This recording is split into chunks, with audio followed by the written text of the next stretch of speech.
അച്ഛാ, ഞാൻ എന്താ ചെയ്യേണ്ടെന്ന് പറയൂ. കൊല്ലപ്പെട്ട നിന്റെ ജ്യേഷ്ഠൻ ജയമോഹനെയും നിന്നെയും കണ്ടാൽ ആരും തിരിച്ചറിയില്ല. അവനെ കൊല ചെയ്തവരെ പിടിക്കാൻ വേണ്ടി അവന് പകരം നീ സർക്കിൾ ഇൻസ്പെക്ടറായിട്ട് അഭിനയിക്കണം. അത് ഞാൻ വിഷമിക്കണ്ട. അതിനു വേണ്ട എല്ലാ പരിശീലനങ്ങളും ഞാൻ തരാം.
ഡിയർ മുത്തച്ഛൻ, എല്ലാവരും ഞങ്ങളെ മറന്നു.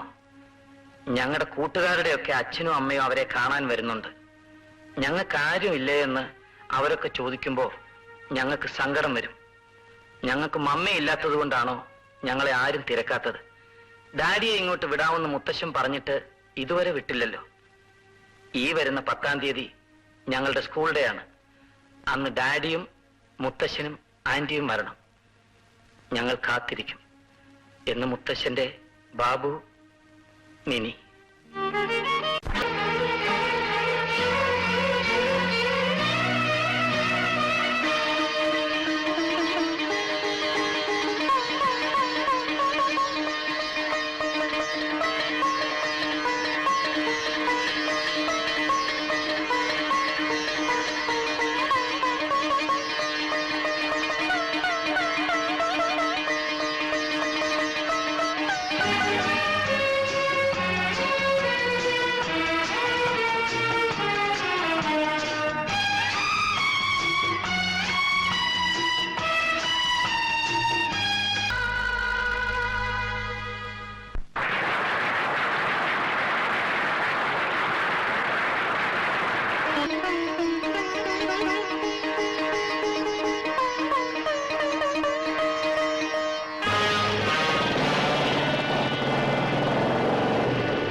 എന്താ ജോലി?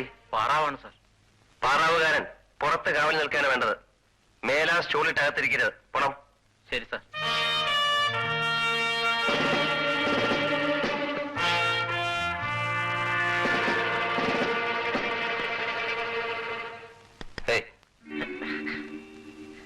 ഇന്നലെ നൈറ്റ് ഡ്യൂട്ടി ആയിരുന്നു സാർ. സാരമില്ല, മനുഷ്യരല്ലേ, ഉറങ്ങിപ്പോവും. ഈ ബട്ടൺസൊക്കെ ഇട.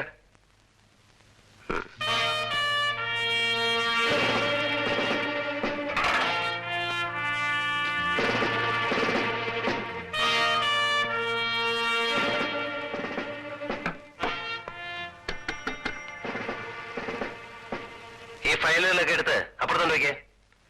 ചോദിക്കുമ്പോ ചോദിക്കുന്ന ഫയൽ എന്നാ മതി. മേശപ്പുറം ക്ലീൻ ആൻഡ് നീറ്റ് ആയിരിക്കണം. അണ്ടർസ്റ്റാൻഡ്? ശരി സാർ. പോ.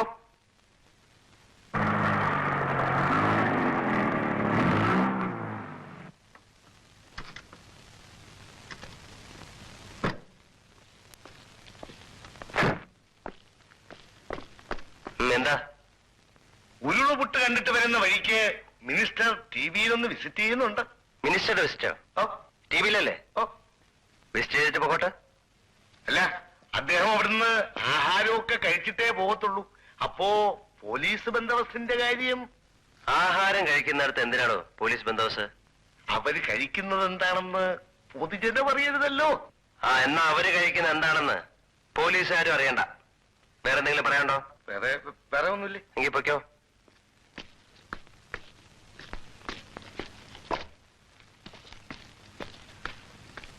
സാരമില്ല. അന്നത്തെ ആക്സിഡന്റിന് ശേഷം ലേശം ഒരു കുഴപ്പമുണ്ട്. അത് കാര്യമാക്കാനില്ല, പെട്ടെന്ന് മാറിക്കൊള്ളൂ എന്ന് ഡോക്ടർമാർ പറഞ്ഞിട്ടുണ്ട്. Hello. No no no, wrong number. ആരാ അത്? ഏതോ ഒരു ലയൻ സി മേനോനാണെന്ന്. സി ജയമോഹൻ അന്വേഷിക്കുന്നു. നിന്റെ പേരിപ്പോ ജയമോഹൻ എന്നല്ലേ? അക്കാര്യം ഞാൻ വിട്ടുപോയി. മേലാൻ ശ്രദ്ധിക്കാം. ഇനി മറ്റൊരു കാര്യം, ഞാൻ കടന്നു വരുമ്പോ എഴുന്നേക്കണം. അതെന്തിന്? മേലുദ്യോഗസ്ഥന്മാർ കടന്നു വരുമ്പോ എഴുന്നേക്കുക എന്നുള്ളത് ഒരു ഔദ്യോഗിക മര്യാദയാണ്. അപ്പോ ഫോണും കൊണ്ട് എഴുന്നേക്കണ്ടേ? കീഴുദ്യോഗസ്ഥന്മാർ ഫോൺ ചെയ്യുമ്പോഴും ആഹാരം കഴിക്കുമ്പോഴൊന്നും മേലുദ്യോഗസ്ഥന്മാർ കടന്നു വന്നുകൂടാ. അതൊരു ഔദ്യോഗിക മര്യാദയാ. ശരി, വരൂ. ഇന്നത്തെ ഡ്യൂട്ടി കഴിഞ്ഞോ? ഇവിടെ എത്രയുള്ള പണി? വാ പറയട്ടെ.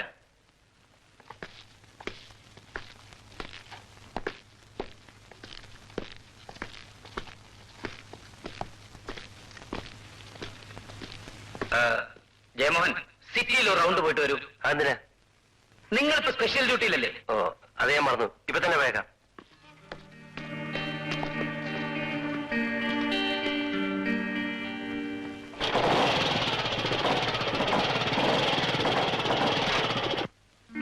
തലയ്ക്കുള്ള മുറിവല്ലേ, ഓർമ്മപ്പശ സംഭവിക്കാം. ഓർമ്മപ്പശയാണെങ്കിൽ സാരമില്ല, മറ്റവനാണെങ്കിൽ കുഴഞ്ഞത് തന്നെ. തോക്കല്ലയോ തൂക്കിയിട്ടിരിക്കുന്നത്.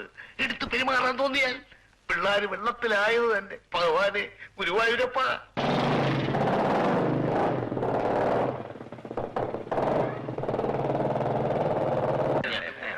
രണ്ടെണ്ണം വരുന്നുണ്ട്. ഞങ്ങളൊക്കെ ഉണ്ടോ ഇവിടെ?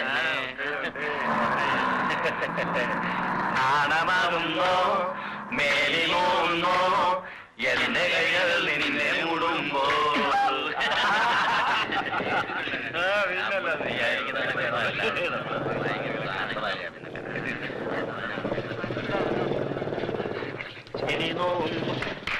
നീ വന്നേ. ഞാനോ? ഇറങ്ങി വേണം.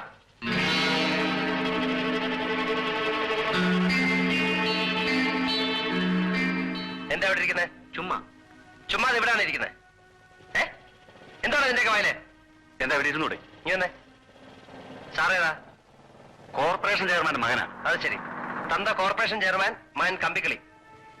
മേല ഇവിടുന്ന് പെമ്പിളാരെ പഞ്ചായത്ത് അടിക്കുന്നുണ്ടാൽ ഇടിച്ചാൽ കൂമ്പളിക്കളെ. പോ.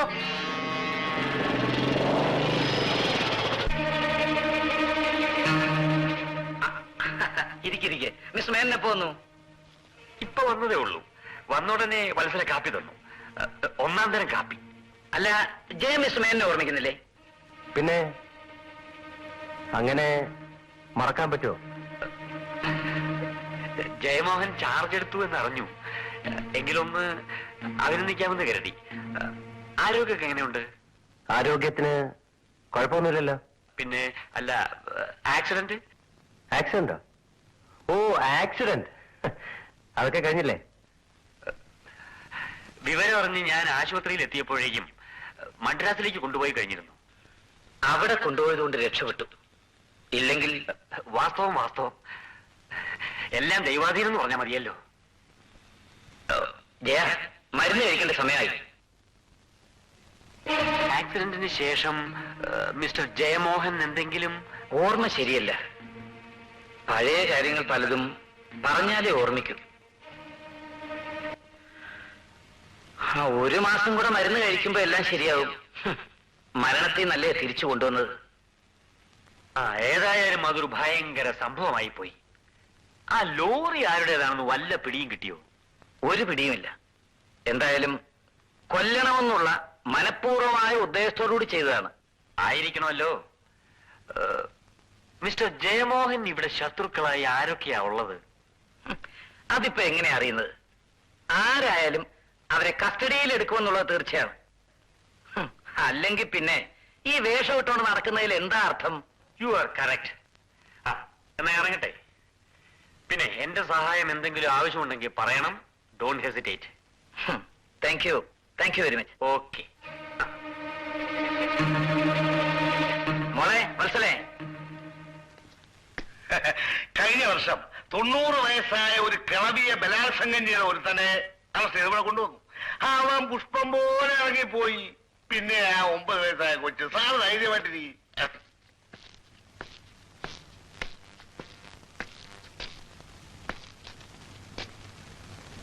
ഇയാളാരാ? നമ്മുടെ സ്ഥലം MLA അദ്ദേഹത്തിന്റെ സ്വന്തം അളിയനാ.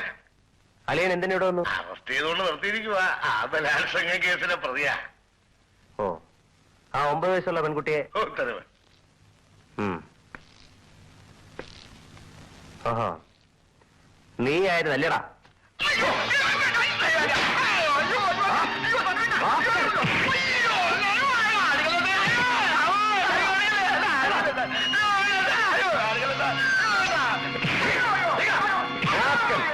നീ അത് ജീവിച്ചിരിക്കാൻ പാടില്ല.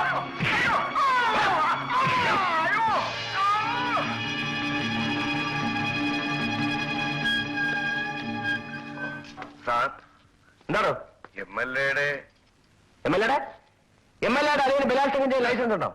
അറസ്റ്റ് ചെയ്തുകൊണ്ടുവന്നാൽ ലോക്കപ്പ് ആയിരിക്കാൻ നിയമമുണ്ടോ? ഇല്ല സാർ. പിന്നെ ഒരു കൈപ്പഴ പറ്റിപ്പോയതാ സാർ.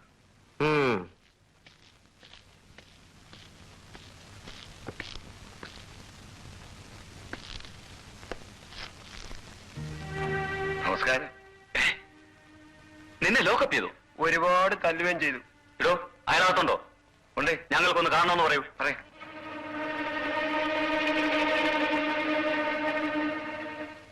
സാർ, 2-3 നേതാക്കന്മാര് വന്ന് നിൽക്കുന്നു. MLA-യുടെ ആൾക്കാരാ. MLA ഉണ്ടോ? ഇല്ല സാർ. ബലാത്സംഗക്കാരന് വേണ്ടി വന്നതായിരിക്കും. വരാൻ പറ. സാർ, പിന്നെ അകത്തോട്ട് ചെന്നാട്ടെ.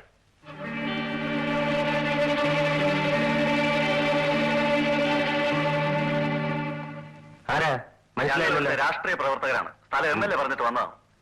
വിശേഷിച്ച് എന്താണോ? ഇവർക്ക് ഇരിക്കാൻ വേണ്ട, നേതാക്കന്മാർക്കൊന്നും ഇരിക്കാൻ സമയം കാണത്തില്ല. കൊണ്ടുവരോ? ഞങ്ങളൊക്കെ സാധാരണ ഇവിടെ വന്നാൽ ഇരിക്കാൻ കസേര തരാറുള്ളതാണ്. അത് നിർത്തി. നേതാക്കന്മാർ ഇരുന്നിരുന്ന് ആ കസേരയൊക്കെ ഒടിഞ്ഞുപോയി. വന്ന കാര്യം പറയണം. MLA-യുടെ അളിയനെ ഇവിടെ കൊണ്ടുവന്ന് മർദ്ദിച്ച ശേഷം ലോക്കപ്പിലിട്ടിരിക്കുകയാണെന്ന് അറിഞ്ഞു. ഇറക്കിക്കൊണ്ട് ചെല്ലാൻ അദ്ദേഹം പറഞ്ഞിട്ട് വന്നതാണ്. അങ്ങനെ അങ്ങോട്ട് ഇറക്കിക്കൊണ്ടുപോവാൻ അവനെ പൂട്ടിയിട്ടിരിക്കുന്നത് MLA-യുടെ തറവാട്ടിലൊന്നുമല്ല. അവൻ 9 വയസ്സുള്ള ഒരു പെൺകുട്ടിയെ ബലാത്സംഗം ചെയ്തു. കുട്ടി ആശുപത്രിയിലാണ്. അവനെ അറസ്റ്റ് ചെയ്തുകൊണ്ടുവന്ന് നല്ല ഇടിയും കൊടുത്ത് ലോക്കപ്പ് ചെയ്തിരിക്കുകയാണ്. കേസ് ചാർജ് ചെയ്ത ശേഷം കോടതിയിൽ നിന്ന് ജാമ്യത്തെ ഇറക്കി കൊണ്ടുപോയാൽ മതി. പോണം. MLA-ക്ക് വരാൻ സൗകര്യമില്ലാത്തത് കൊണ്ടാണ് ഞങ്ങളെ വിട്ടത്. ചിലപ്പോൾ പോലീസ് മന്ത്രി ഉടനെ വിളിച്ചെന്നിരിക്കും. വിളിക്കട്ടെ, ഞാനിപ്പോ പറയേണ്ട വിധത്തിൽ പറഞ്ഞോളാം. നിങ്ങളെപ്പോലുള്ള ധിക്കാരികളായ ഉദ്യോഗസ്ഥന്മാരെ എങ്ങനെ കൈകാര്യം ചെയ്യണമെന്ന് ഈ നാട്ടിലെ ജനങ്ങൾക്കറിയാം. പക്ഷെ നിങ്ങളെപ്പോലുള്ള രാഷ്ട്രീയക്കാരെ എങ്ങനെ കൈകാര്യം ചെയ്യണമെന്ന് അവർക്കറിയില്ല. അതിന്റെ കുഴപ്പം ഇതൊക്കെ. വെറുതെ കല്ലേ കടിച്ച് പല്ല് കളയല്ലേ സാറേ. ഞങ്ങളെ ഭരണകക്ഷി MLA-യുടെ ആളുകളാ. ഓ, ഭരണകക്ഷിയുടെ ആളുകളാണോ? പ്രതിപക്ഷ MLA-യുടെ ആളുകളാണെന്നാണ് ഞാൻ കരുതിയത്. I am sorry. പറഞ്ഞോ.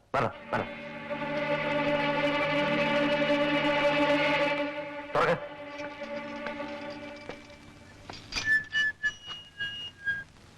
നിങ്ങൾ ഭരണകക്ഷിയുടെ ആളുകളാണെന്നല്ലേ പറഞ്ഞത്? അതെ. ഭരണകക്ഷിയുടെ ലോക്കപ്പ് എങ്ങനെയിരിക്കുന്നു എന്ന് മനസ്സിലാക്കിയിട്ട് പോയാൽ മതി. കേറ്.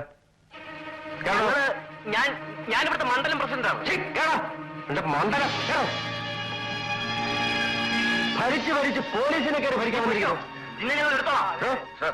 ഞാൻ പറയാൻ ഇവന്മാർക്ക് പച്ചവെള്ളം കൊടുത്തു വരുത്. ശരി സാർ. ആ,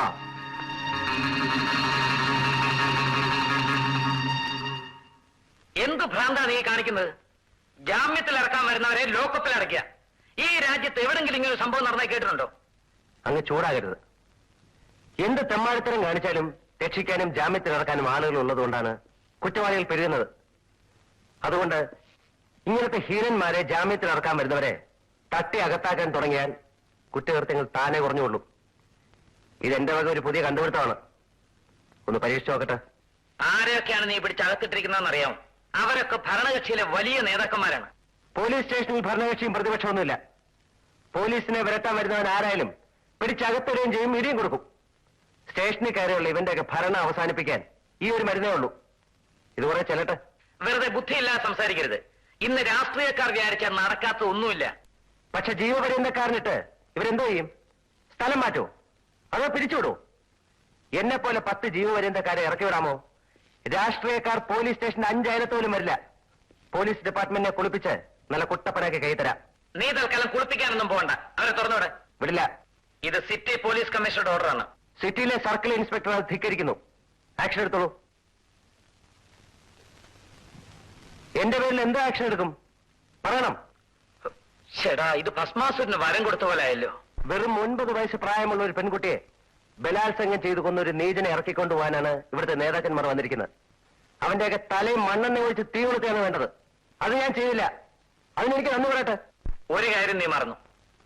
നിന്നെ ഇവിടെ കൊണ്ടുവന്ന് ഇതിനു വേണ്ടിയല്ല, നിന്റെ ജ്യേഷ്ഠനെ കൊന്നവരെ കണ്ടുപിടിക്കാൻ വേണ്ടിയാണ്. അതിനിടയിൽ ക്ഷമിക്കൂ, ഞാനത് മറന്നു.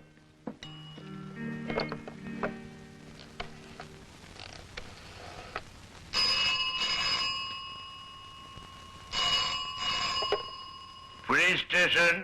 ജയമോഹൻ സ്പീക്കിംഗ്. Yes sir. ആ ജാമ്യക്കാരെ ഇറക്കി വിട്ടേക്കൂ. മറ്റവനെ വിടണ്ട. അവൻ കോടതി ചെന്നിട്ട് ഇറങ്ങിയാൽ മതി. ശരി സർ.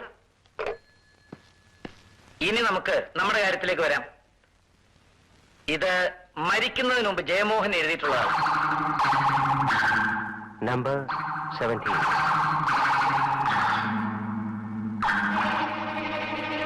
ഇത് ഏതെങ്കിലും വാഹനത്തിന്റെ നമ്പർ ആയിരിക്കുമെന്നാണ് എന്റെ സംശയം. ജയമോഹൻ ഇടിച്ചു വീഴ്ത്തിയിട്ടുള്ളത് ഈ വാഹനമായിരിക്കണം. കറക്റ്റ്. നമ്പർ 17.